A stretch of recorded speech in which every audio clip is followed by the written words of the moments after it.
شوف لسه بقول لك الكرات الطويله اهي بيعمل بيها خلخله هايله هايله هايله. احمد فتحي عنده فرصه، لعب عرضيه، هوبا جول جول.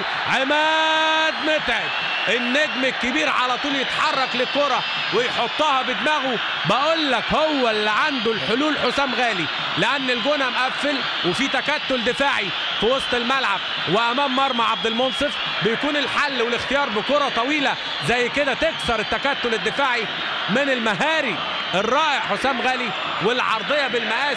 هتشوف تاني، شوف الكره الطوليه حلوه حلوه حلوه، عاكس بيها الملعب عبد الله السعيد. تسلم يا عبد الله، عبد الله اللي يعملها بالمقاس برؤيه لما رفع عينيه وشاف اهو. شوف اهي رفعه العين دي، شاف عماد متعب لعبها له، ومتعب في الحاجات دي لا يخطئها ابدا، يلعبها بدماغه حلوه حلوه. زحفه على يمين عبد المنصف عشان يبقى الهدف الاول او قدام الصفتي وشوقي السعيد. بيلعب من قدامهم او ليبرو خط الوسط صامويل اوكران، تاني ناحيه اليمين لاحمد عادل، كله مستني العرضيه. لعبت حلوه حلوه،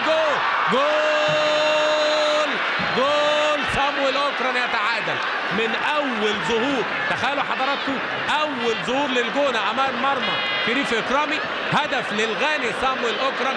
حرك كويس جدا وعلى طول اتسحب كده من ورا محمد نجيب ولعبها بدماغه على شمال شريف اكرامي. بعد 4 دقايق من الشوط الثاني يتعادل احمد عادل لما شغل العرضيات اهو متساب، واحمد فتحي الظهير العكسي هو اللي جاي من هناك عشان يغطي مع وجود ثغره او مساحه هنا اهو. شوف لعبها بدماغه بمنتهى السهوله على شمال شريف اكرامي. صامويل اوكران الغاني يتعادل من اول هجمه او اول كره عرضيه اقول